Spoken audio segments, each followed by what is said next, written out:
Good afternoon, everyone. I'm Jamie Goldman, the Marketing Director for Kephart, and I would like to welcome you to today's webinar.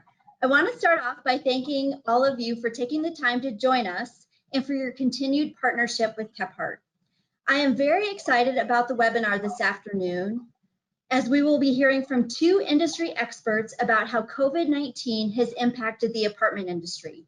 We'll be covering a wide variety of topics this afternoon, ranging from how leasing and rent collections are going in the Denver metro area, to talking about how the shift in the way we do pretty much everything, including the way we live, work, shop, and utilize technology, are all shaping the apartment industry.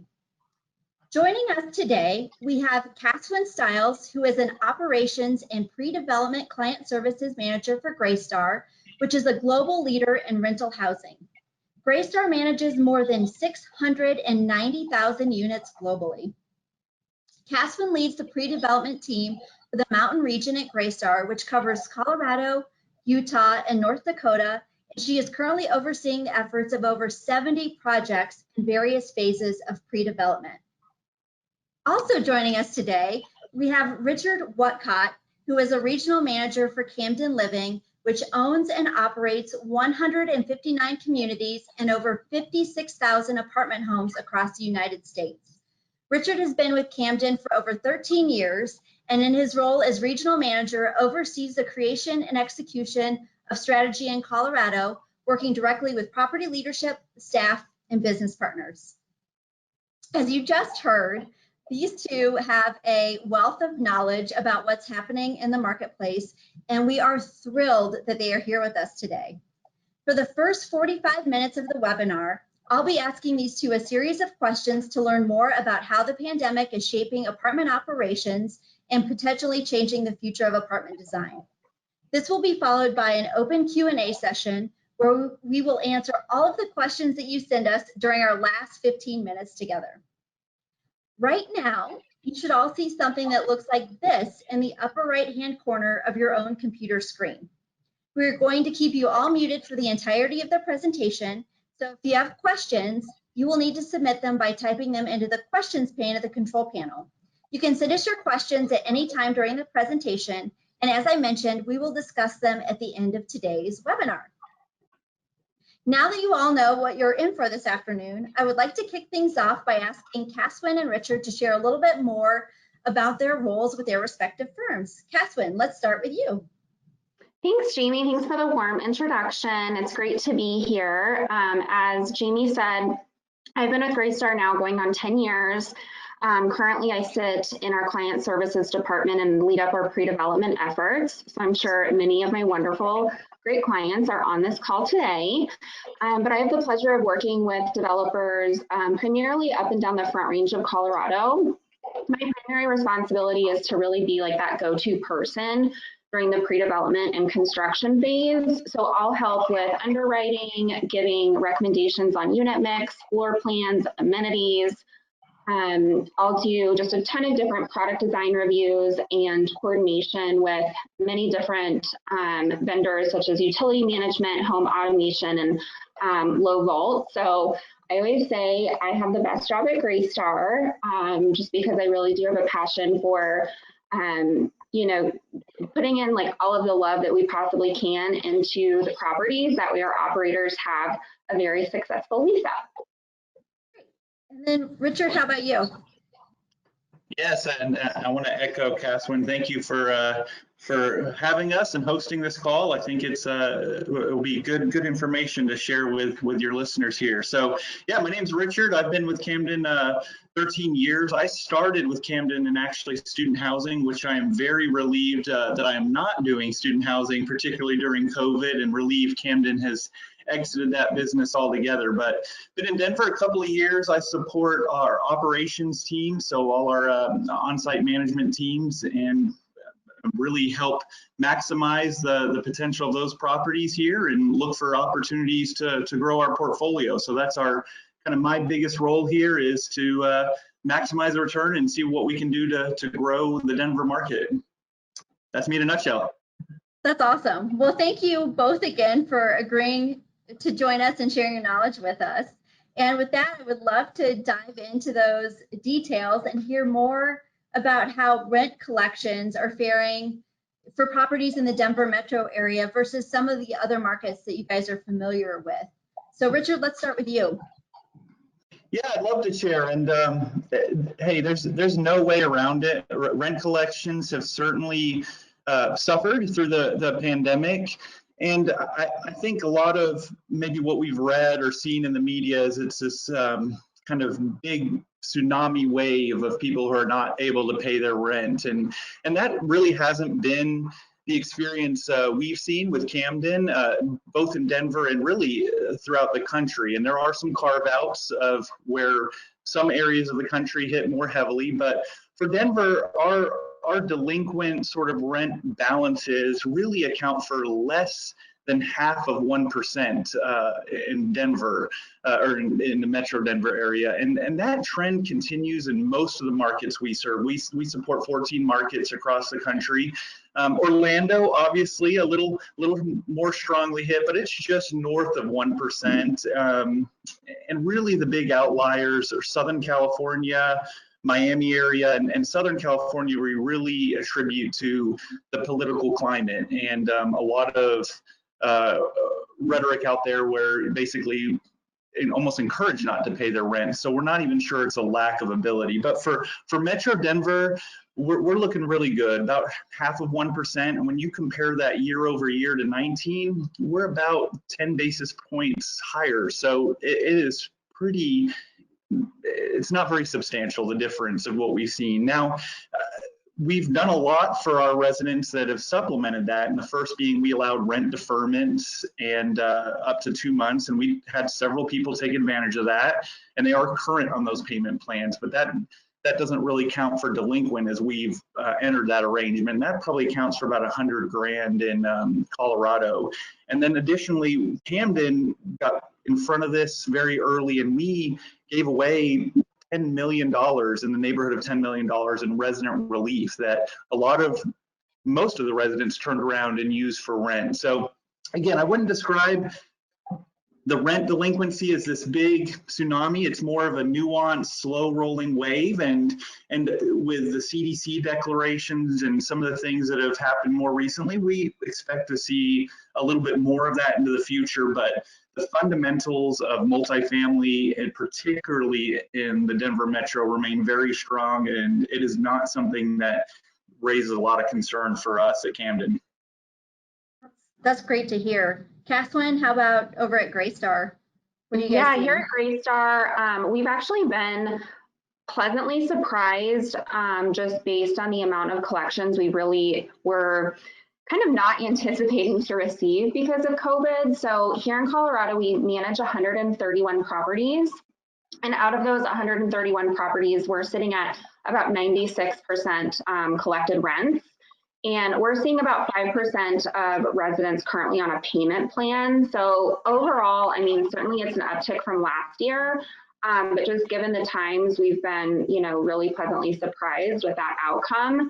I was unable to get this heat map to work in the presentation I know that you guys had put together, but as a follow-up, I'd love to share that with the attendees on this call because it does do a great job capturing where the Denver market is in comparison to the other major markets of the US. I will say as far as rent collections go, we're sitting pretty good in relations to the other major markets. And then for payment plans, we are right along with the other markets, just slightly higher. But that also has to, do with kind of the trends that's happening in like the California and the Florida market and kind of what their stipulations are. So I'd love to share that as a follow-up, but overall, we're like pleasantly surprised that it's been about 96% collected. That's great. I'm glad to hear that, rent collections are stronger than I imagined that they would be right now. It sounds like you guys are surprised by that too. How is leasing going right now compared to last year? Are you guys seeing an uptick? How's everything looking on that front? Yeah, I'll be happy to take this one first. Overall, we've seen traffic consistently throughout COVID, down about 30% comparison year over year. Leasing is down about 20% year over year, but I am happy to report that the closing ratios have really picked up. So that really leads us to believe that the renters who are, taking the time to either do virtual tours or in person, now that the communities are able to do that, they're really serious about renting. So we're seeing a lot less looky-loos, we like to call them, and a lot more serious renters. I will say, actually, several of our lease ups, both downtown and in our more suburban markets, have been doing extremely well over the last couple of months. We've even seen some of our communities in lease up have double-digit leasing weeks, which has been super promising, especially for this time of year. I would say normally September is kind of the slower down time period, getting ready for the seasonality, but things are still really moving along right now. And I would attribute that to, a lot of the busy season that we would consider during the summer. Things were closed down and, life's certainly not back to normal by any means, but it is getting a little bit more normal each day. So we have seen that shift slightly. So hopefully, especially going into the winter months, we can keep up this good momentum. That's great. How about you, Richard? Are you seeing a decrease in looky-loos? Yeah, I would echo those sentiments, and I could almost answer that question as ditto for what Caswin says. But it's true that the shoppers that we're seeing, the potential residents, are much more serious about finding a home, and they've done a lot of that online research, which has always been a trend, but much more heavily now. So in large part, they know what they're coming in to see, and they're ready to make those decisions. They're not as casually shopping as what we once saw. And so an overall kind of occupancy for us, we're about 96% for Denver and our properties, and same time last year we were 96.3 or 4, say. So we're down a little bit, but not significantly. And the one thing I'll add that Caswin didn't speak to is renewals have been just a massive part of that equation.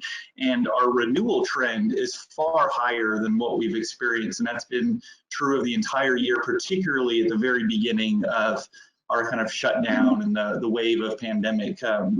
People really hunkered down. And again, part of our strategy was we wanted to do the right thing, and we made it a across the board decision that we were not going to ask for renewal increases and just ask for people to stay.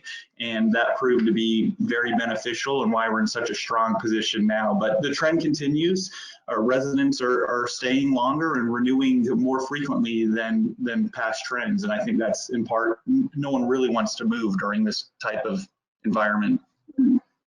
Yeah. Richard, of the people that you guys are seeing moving, are you seeing a shift in what people are asking for in terms of unit type and location? We keep hearing about this mass exodus of people from the city into the suburbs right now, and I'm just curious if you guys are actually witnessing that. Yeah, it's a great question as well. And there is no doubt we have seen, not only in Colorado, but again, a trend we've seen countrywide is a lot of folks choosing to move out of the urban core and into the suburban markets. And for Denver, that left Camden very well positioned because all of our same store kind of stabilized properties are in the suburban markets. But I will say urban is not somewhere we're wanting to move away from. It's not something that we think is a dead product by any means. We think this is a kind of temporary lull, and we're currently leasing up our newest asset in the downtown Denver area and doing very well, and really seeing about, when you average it out over the period, a lease every day. So there's still a large demand for urban. It is just smaller than what it once was, but I fully expect that will return when people get more comfortable and the environment obviously gets safer, so to speak. So. Looks like we might have lost Caswin. I was going to ask her what she was saying, but Richard, since I have you here, are you seeing a shift in the types of units that people are asking for? Yeah. So we've seen still a continual demand for really all of our unit offerings, but what we have seen increase for are some larger spaces with what we'll classify as flex spaces. So where you could work from home, home offices, things of that nature.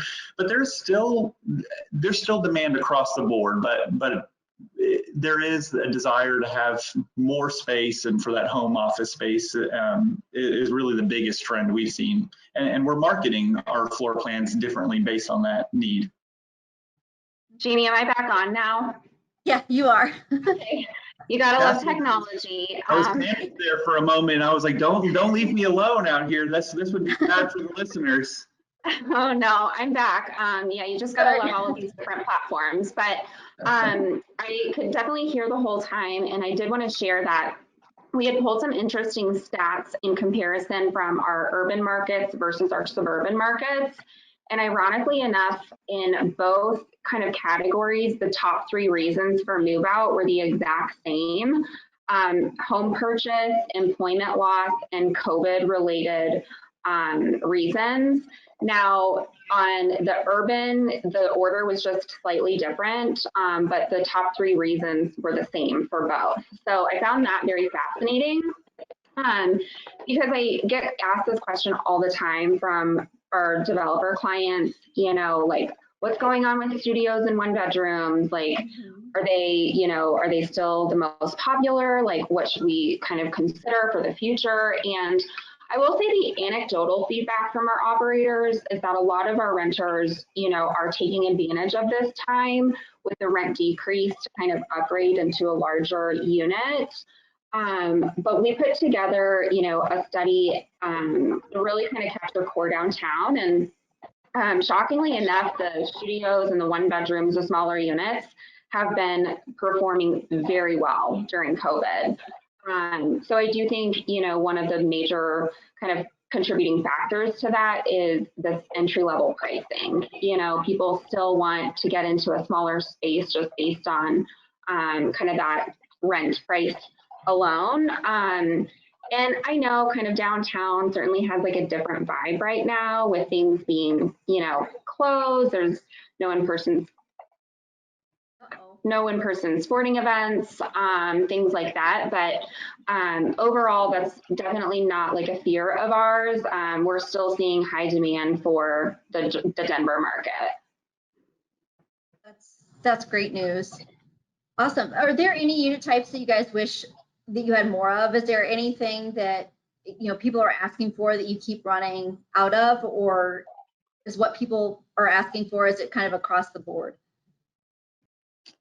Yeah, for us at Camden, I wouldn't, or really just me personally, I wouldn't say there's something I wish we had more of, but there is something interesting we've introduced with our development in Rhino area, the River North area of Denver, and that's a live work unit, which is a new concept for us, particularly in Colorado, where basically there's a living space and a intentional workspace that could serve as a shop front or a home office.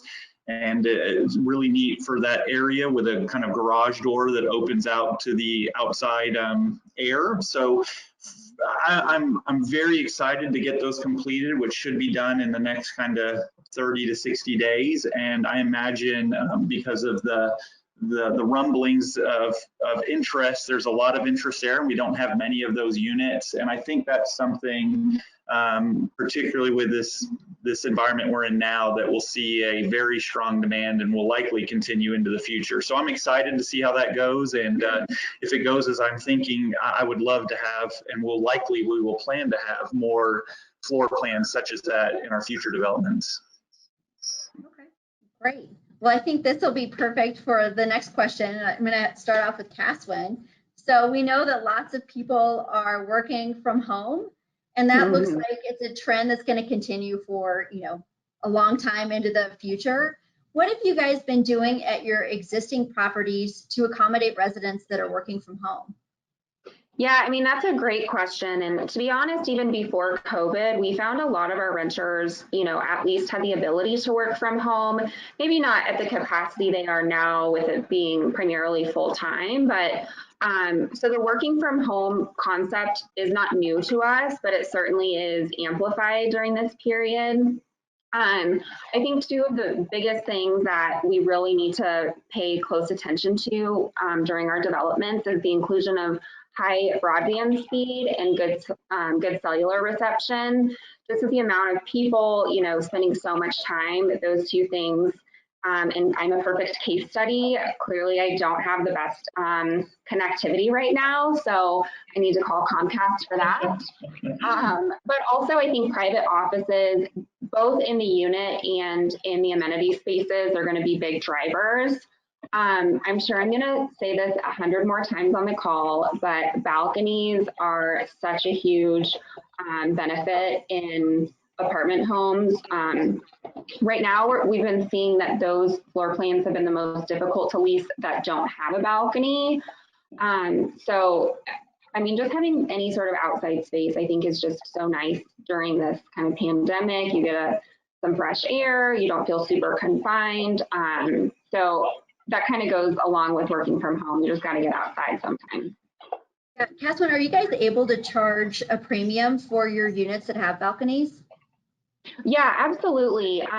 In fact, we have a Kingsley survey that gets sent out to all of our residents nationwide. So it touches about 600,000 renters. And we're able to slice and dice that Kingsley design survey for our clients. And we can pull that many different ways. We can do it based on product type, urban versus suburban. We can pull in, specific demographic information such as income level, things like that. But consistently, balconies are a top preference of our renters. And this survey is unique because it actually asks the renter, how much more would you be willing to pay for XYZ amenities? And by no means do we use that as like the answer, but we do a ton of different surveying, just depending on the market, kind of what that premium would look like. But I would say absolutely. And then we would just really look at kind of the unit mix to see how many units actually do have balconies versus others in order to properly identify that premium. Richard, how about you guys? What are you doing to accommodate people who are trying to work from home right now?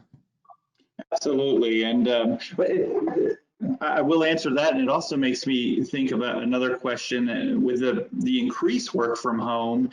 One of the benefits in which we shared with leasing was that people can ultimately work from anywhere now, and companies that may have been initially nervous about that or we've seen the news are closing offices and things of that nature. And that's why in Denver, particularly, we've seen a lot of positive traction where people who may have been living in a place they didn't ideally want to live, tethered to their office, they can now find themselves living anywhere. And I just thought an interesting note that we have a lot of people moving to the Metro Denver area, that workplaces are all over the country because it's such a favorable place to live. So positive thing there. And exactly what Catherine said, our biggest focus was immediately on our tech offerings. Most of our rent includes a technology package with access to internet. And we wanted to make sure the speeds are keeping up with the increased demand. And you see that on all our utilities, electric, water, everything is up because people are at home, but particularly the need for high-speed internet and for good cell reception. And mid-rise construction and concrete podium construction isn't always the best for cell reception. So making sure we have the adequate technology offerings to make that work from home possible. That's great. So as you guys, I know, Catherine, you're for sure in pre-development, and Richard, I know you're working with your teams on the development of new properties in Colorado. So as you guys are thinking about new developments, what might you be doing differently in the future to accommodate work from home? Will you be looking to adjust amenity spaces or units, or what does that look like? And then I guess we'll start with you again, Catherine. Yeah, absolutely. I can touch on that one first. I would just kind of reiterate the fact that, you know, just having really flexible and comfortable floor plans in order to achieve kind of that work from home office space plus, you know, having enough space to actually live in your apartment.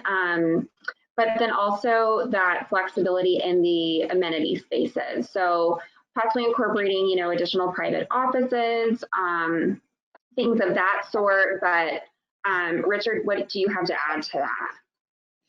Yeah, absolutely. So it's interesting. So one of the first things I did when coming to Denver, and a lot of my peers have done across the country, is we built into a lot of our communities kind of business centers where we even sometimes stocked computers, and that was something I was not a big believer in, and we've eliminated those computers. So it's funny the deluge of offering computers and everyone touching them, which wouldn't work well in a COVID environment, but also the increased demand now for those kind of spaces. So our design is much more fluid and flexible in our units and in our community spaces. And most people, like I am taking this call today, are on laptops, and just making sure we have nooks and spaces and quiet areas where people can work. And that's really the trend we've moved towards, and will likely continue to move towards as things progress. How do you guys feel about built-in desks? Yay or nay on those? Richard? Well, I know this is coming up because of a previous discussion we had. So in student housing world, we had lots of those, and I don't love them in design because it does feel a little student housing. But we in fact, the townhome I'm renting now has a built-in desk, so I'm okay with them when they're flexible, can be used as a mail center or a storage thing of that nature as well. You know, where you keep your keys and things, but. I certainly wouldn't probably want to go out there and design our new developments with them, but they are a selling point for those that have them and work for people. Yep. Jasmine, how about you guys? Yeah, and I would just kind of echo with what Richard's saying, like having them be a flexible space. One of the communities that I love to highlight that has something similar in it is the Grand. In downtown in Union Station, and several of their floor plans have this amazing like built-in shelving kind of area for whether you want to use it as a dry bar or a work from home area. I love it, and the residents like all love it too. So I think that was a huge win. So just creating, you know, different opportunities in the units while maximizing like every square foot of the apartment, I think is critical. Awesome. Great. Well, another thing that is completely changed as a result of COVID is online shopping. So there's been a huge uptick in that right now due to the pandemic. So how are you guys handling the surge in online package deliveries? And are you doing anything different to accommodate grocery deliveries? So Richard, let's start with you on that one.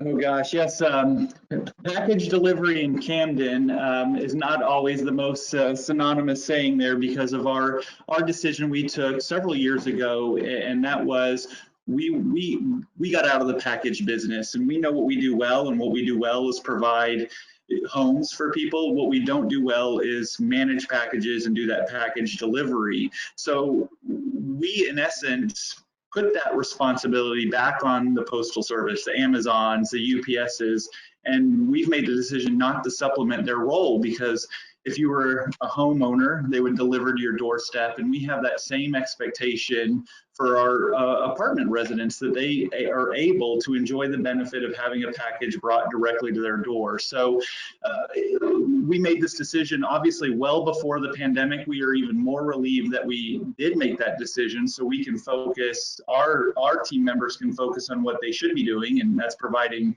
great living for our residents, and our package delivery partners are doing what they should be doing, and that's getting the packages directly to the door. Now, I will say something that's important in that, and something we've made a big investment in is, and I'll probably jump into answering questions I shouldn't be answering yet, but an important part of design is that curb to door access, because if we're going to ask our drivers and our delivery our dog walkers, our grocery, everyone to take those to the residents' doors, we have to provide a seamless way for them to get to that door. We've done that. We're in Denver right now. We've rolled out completely a system we call Chirp, which will allow a resident to allow anyone in any access gate, drive gate, via basically a text message. They can text them access in. If it's a grocery driver, if it's an Amazon driver, they have that access from their smart devices and come right in. So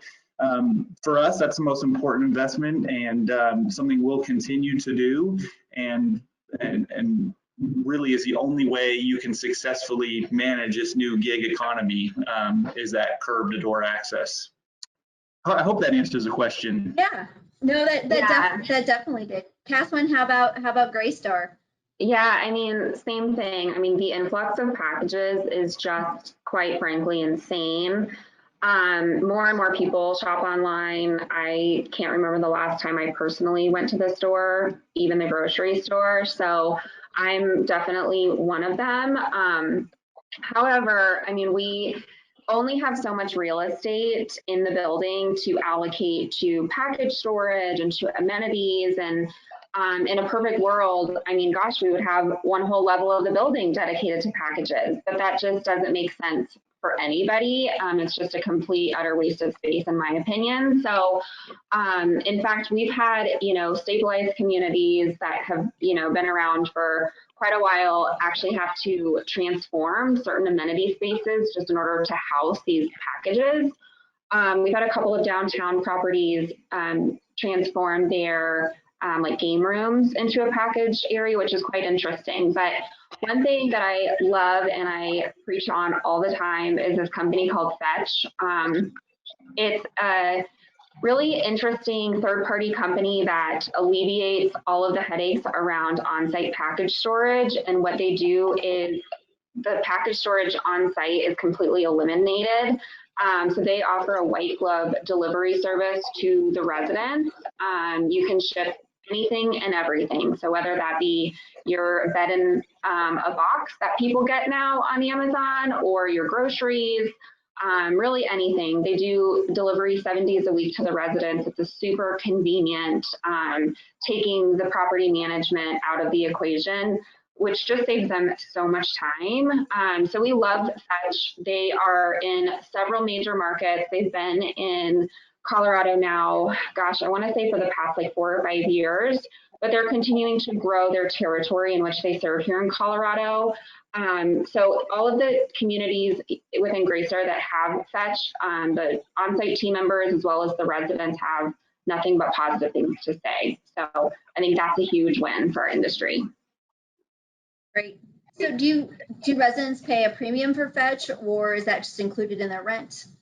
Yeah, it certainly depends on, the property and how we kind of set that up in the beginning. But Fetch is a service that we obviously pay for. And since I sit very closely, with the development projects, there are different ways where we can include that as, kind of an amenity and maybe build that into the rent, or having that on, their resident ledger. I'm sure it is the strategy that some of our stabilized assets have done, but at least as of 2020, maybe 2021 pricing will be different. It's $10 a door, so it's well worth the price. And at all of the properties that currently charge back to the residents, we're seeing an average of about $15 being charged back to the residents, so it is an income generator for our clients.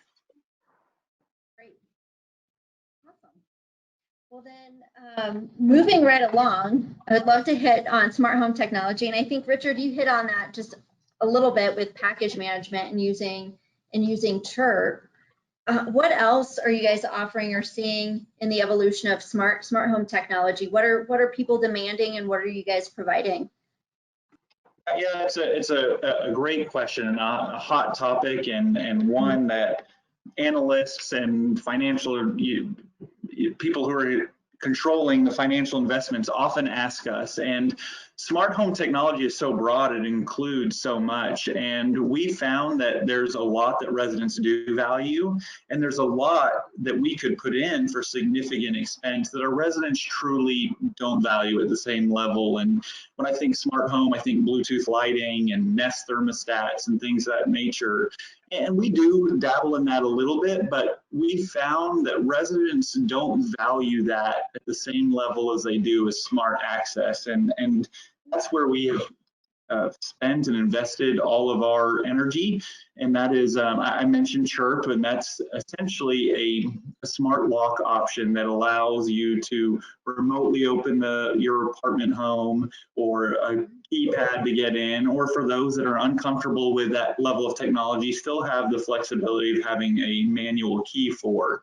And what the industry has struggled with is a seamless option of allowing someone access into your home, but also allowing them in the access gates and things of that nature. So that's where we decided there wasn't a good solution, and we just developed internally in partnership with Chirp that curb to door access, where someone can be remotely let in through all the several access points in their apartment home. And that's where we find, particularly as evidence with the package deliveries and online grocery deliveries and dog walkers and things of that nature, where the true demand is and what people are willing to pay a premium for. So when I say it's kind of hot off the press, it is. Our new development has that technology. We've rolled out that gate technology at all of our Denver communities and are working our way through our entire portfolio in the country.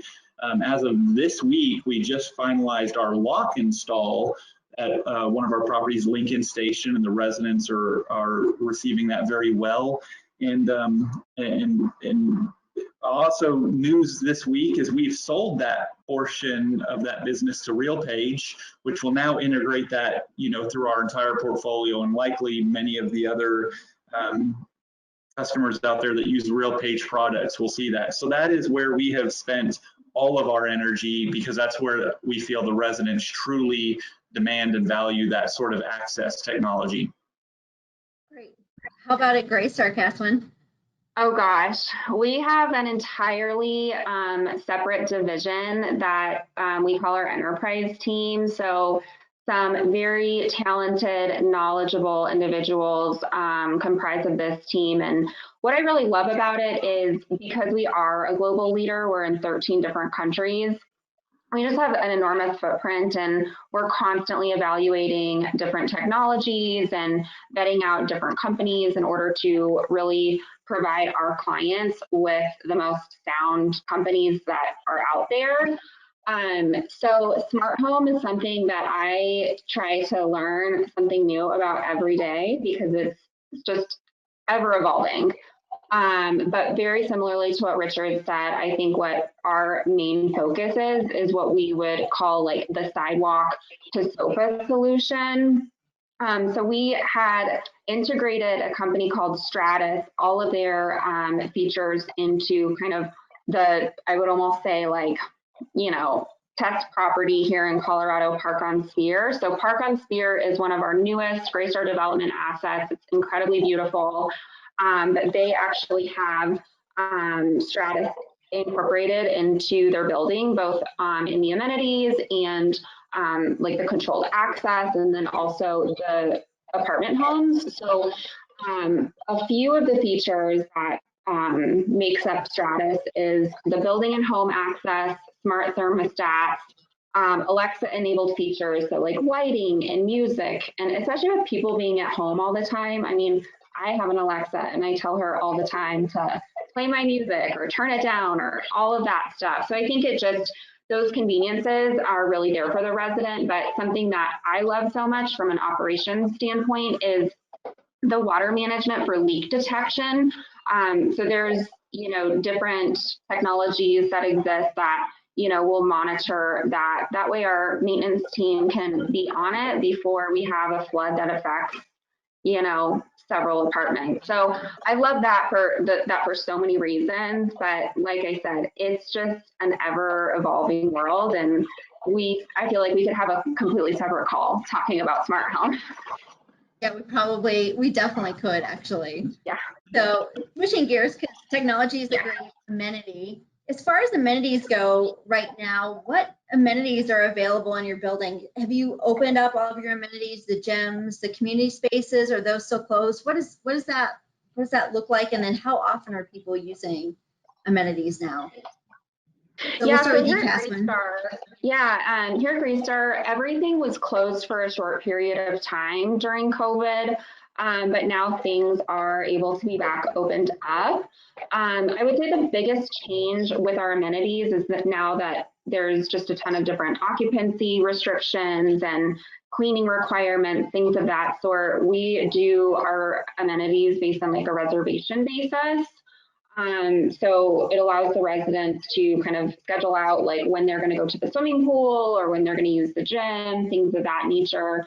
But what's really been interesting to see is just the increase of responsibility that gets put back onto our team members with monitoring the amenity spaces, cleaning the amenity spaces, per the CDC guidelines. So several of our communities have actually hired like third-party vendors in order to kind of help alleviate some of that burden from our on-site team members. So there's been certainly different rules, kind of rolled out all the time. So we always stay on top of it. But yeah, it's great to see our amenities are back open because I know that was residents, big thing that they were talking about when they were closed.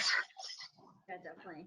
Well, not just talking about, even asking, hey, what kind of rent credit am I receiving for not having access to the amenities, which obviously was a fun discussion for our teams. But yeah, similarly, and it's fun to kind of think back of, I wouldn't say actually fun is probably the right word, but it's interesting to look back at our iterations of we were open and we were closed fully and then we partially opened and partially closed. But today we've gotten to a good rhythm where all our amenities are accessible.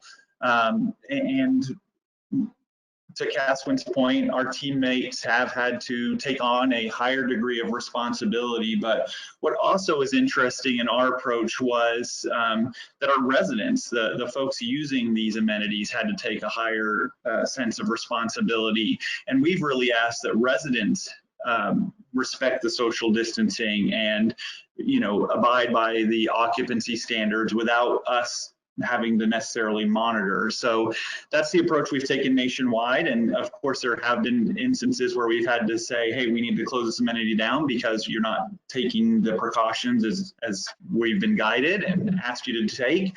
But for the most part, our residents have been so thankful to have access to these. They've been incredibly responsible in using them. And here in Colorado now, although the time is waning, the pool was the biggest used amenity. They were excited to get outside, and of course those outside spaces just continue to be the big draw. So while people are still using the gyms and the other areas, it is truly the outdoor spaces that have been the most heavily trafficked. Probably helps that we've had a record hot summer as well. Yeah, that's true. Are you saying the same thing, Caswin? Is it the outdoor spaces that are kind of the most popular among Greystar residents? The great outdoors. I could talk about outdoor amenity spaces and again, balconies 100 times over, but I think that's certainly going to be a huge emphasis on new projects going forward. Great. Well, as we look to the future, out of all of the changes and shifts that have been occurring in the industry, which ones do you think will have staying power? Yeah, I think a lot of what we have seen, obviously the closure of amenities and the different way in which we interact with people, and that is all going to be temporary, I feel. But the one thing that will really stay and will forever transform the industry is the way in which people shop for their apartment homes. And I will admit that I was a bit of a naysayer of self-guided tours and not having that personal experience with one of our leasing staff. This has done nothing but prove me absolutely wrong that multifamily providers can be very successful in allowing our customers to tour themselves and experience the apartment homes which they're going to consider living in on their own. So I think that will be a forever trend. And I think anecdotally of one of my colleagues who bought a car recently, and the salesman brought the car to their house and they test drove it on their own with no salesman and just said, call us when you're done. And that is the level, not just in multifamily, but in all industries, that I think people will expect in their shopping experience now. So much less person-to-person contact and much more hands-on. I want to experience what living here would be like, and I want to do it in the comfort with my own family. So I think that's forever here. Yeah, I would definitely agree with that. I think virtual tours and self-guided tours, are going to continue to be very prominent. I do think that, in-person tours will still be that kind of personal touch, but absolutely using different technologies in order to accomplish that. I also think improved remote communication between residents and staff is going to be like highly focused on. There's so many different platforms out there that offer, different communications, but more so just how can we improve that experience for our residents and our team members. And then we've actually had like a great success at Greystar offering virtual resident events. So I think that totally has staying power. I mean, we've had so many of our team members get creative. We've seen virtual concerts, virtual happy hours, trivias, cooking classes. I mean, really, you name it. But it's been really nice for us to have partnerships with local like hospitality, art, and different cultural offerings in order to bring that back into our community. In several of our communities, we've had like concerts at the pool where residents can sit out on their balconies, listen to the concert, and those who, aren't facing the pool, they can always do like a live stream. So just different things like that, I think, have been really awesome, and the residents have absolutely loved it. That's great. So, Richard, I was intrigued in Caswin as well when you guys mentioned the idea of letting people tour the apartment communities on their own. And I think about us as an architecture firm in access to the building, right?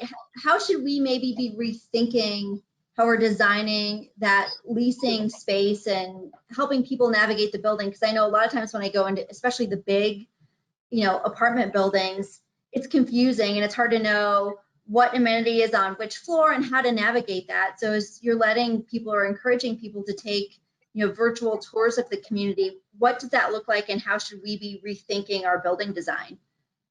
Absolutely, yeah. I think ease of access is so important, and we have a property, Camden Bellevue Station, that I've been in many times over the last couple of years, hundreds of times, and I still get lost in that building.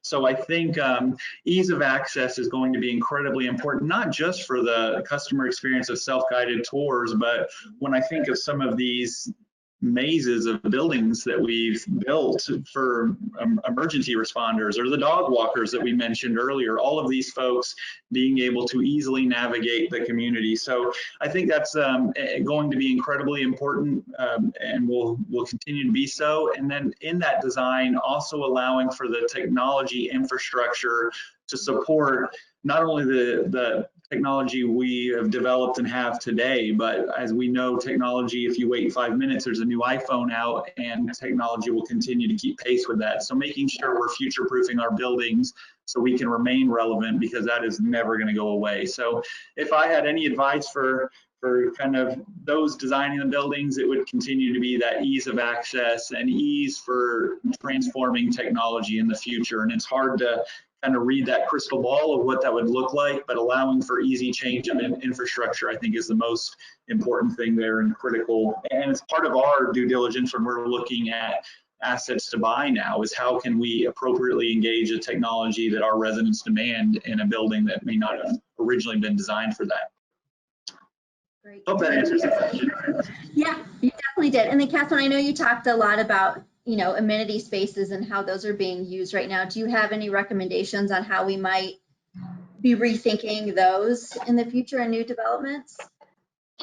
Yeah, I mean, I think just with COVID, we really kind of sat down and strategized as a company, like, what are we going to tell our developer clients? What are we going to do internally in order to, knock wood, another pandemic never happens, but in the event it does. So I think that there's like several different, things to really like focus on, but going touchless, kind of just to piggyback off of what Richard was saying with, just the overall ease of access, but how can we be smart about it with actually going touchless? So like keyless entries, automated sliding doors, things like that.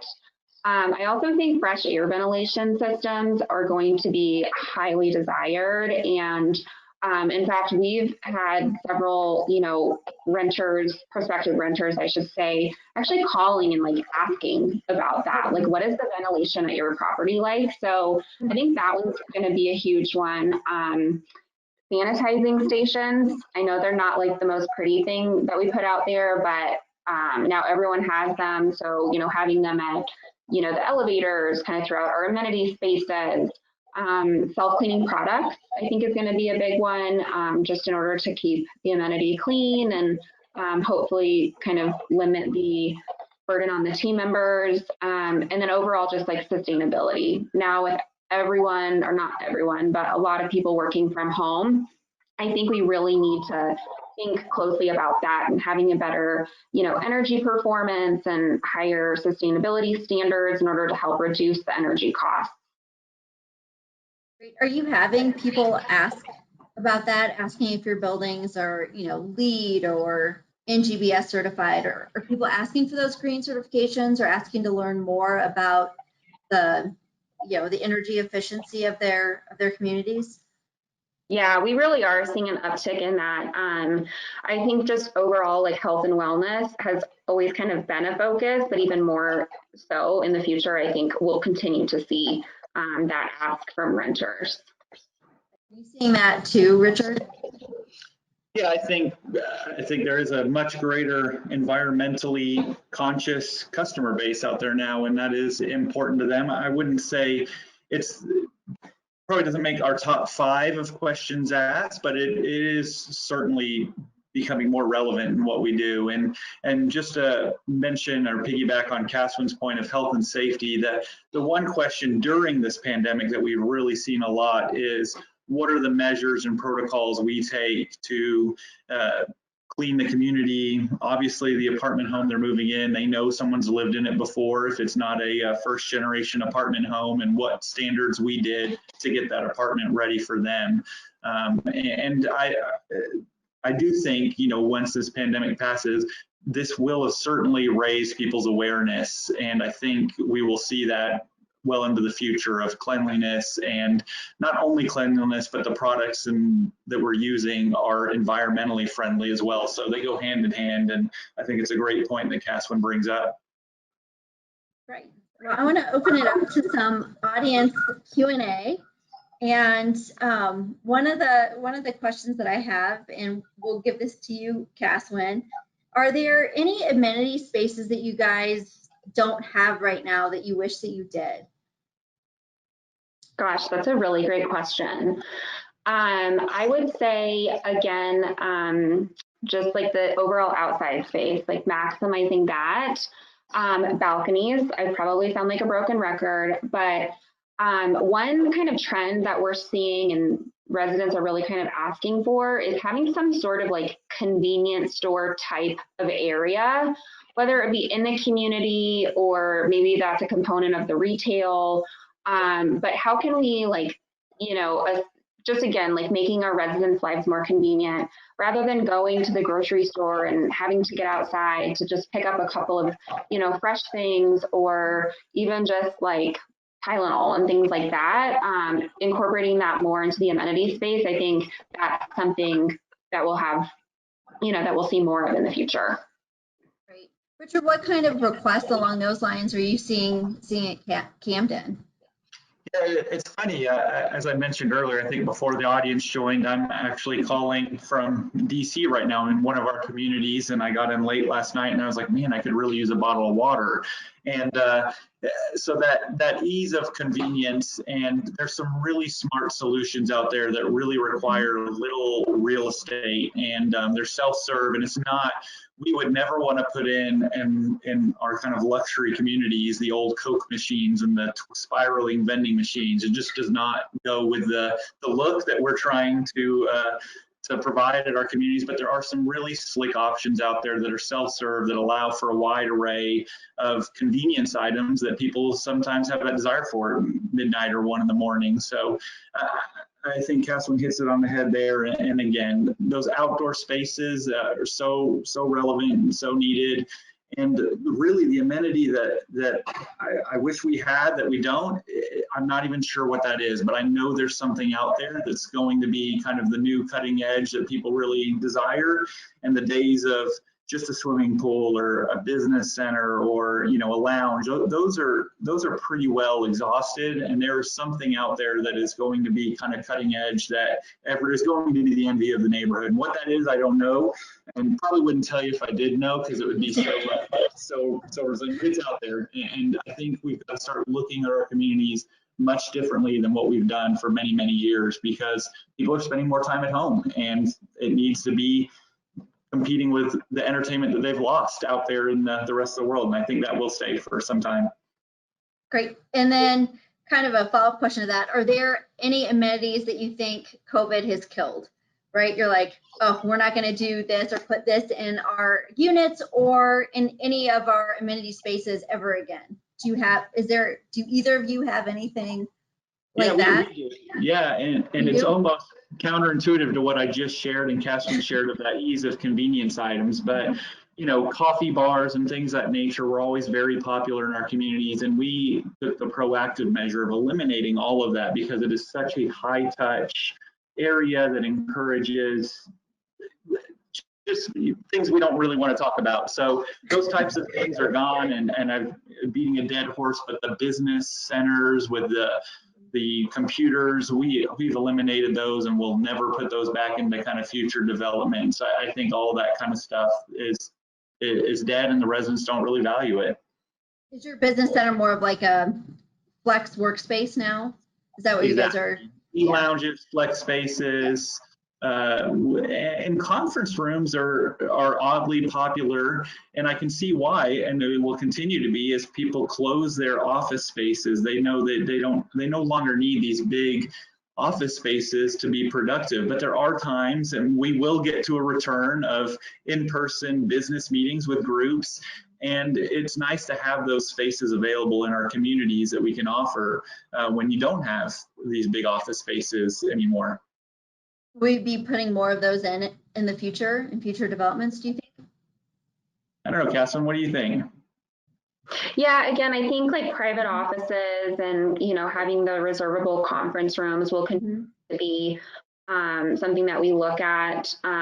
We, just like Richard was saying, that Camden, you know, we've gone away with having this like traditional, like the old school, like business center, because residents now do like that flexible space. And one of my, you know, biggest kind of tasks and challenges in my current role is to really help program these different amenity spaces to make sure that they're highly used, and more so like used all the time, you know, because we don't want to see, oh, this certain area of the building, there's just a ton of people using it in the day, and then at nighttime it's just kind of a dead zone. So really thinking about just like the programming aspect of it and how can it be flexible. One other thought along that, Jamie, and it's something you guys have actually helped us with to some degree, are these massive areas of real estate, like an indoor sports court. And we have a community in the Denver area that has this massive basketball court that's indoor. And when you think of the square footage that takes up and the amount of residents that use it, it doesn't add up. So repurposing those kind of spaces, and what we're doing now is repurposing one of those to more living spaces for folks. So yeah, looking at those types of things are great opportunities as well. Well, we are out of time. So thank you so much, Catherine and Richard, for sharing all of that insightful information with all of us. We truly appreciate it. And I want to also thank everyone who's listening in today for joining us this afternoon.